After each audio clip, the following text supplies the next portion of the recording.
Gerbimoji dailininkė, prašom, papasakokit, kokį čia grožį jūs nutapėte, kokia pagrindinė tema šito kūrinio. Tai buvo užsakymas vienai šeimai.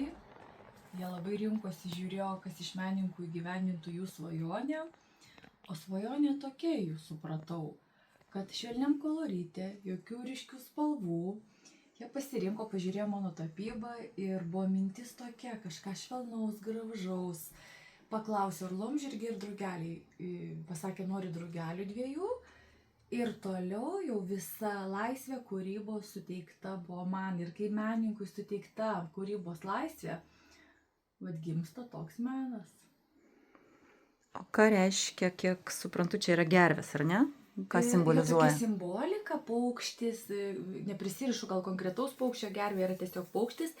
Akis yra šiam paveikslui kaip energetinis centras ir kaip sielos, žvilgsnis į sielą.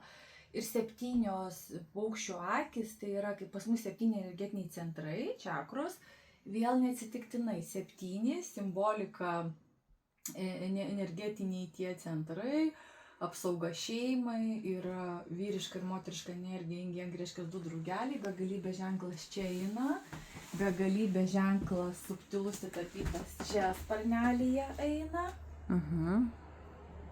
Begalybės ženklai jų ne vienas yra. Danguje toks simboliškai lyg akis, lyg daug kas sako akiniai, bet čia yra vėl paslėptas rūke begalybės ženklas. Yra krentanti žvaigždė, vėl simbolika šeimai laimė ateina.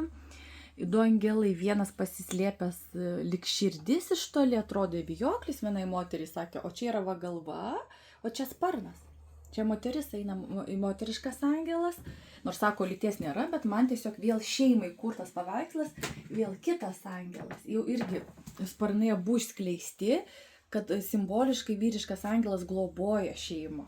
Ir kadangi ir vėl simbolika, vaikučiai, tarsi lelijo žiedė, vėl apsauga, tokia sėdi lelijo žiedė kaip bitė Maja, bet čia ne bitė Maja, tai vėl tokia subtiliai tai šeimai.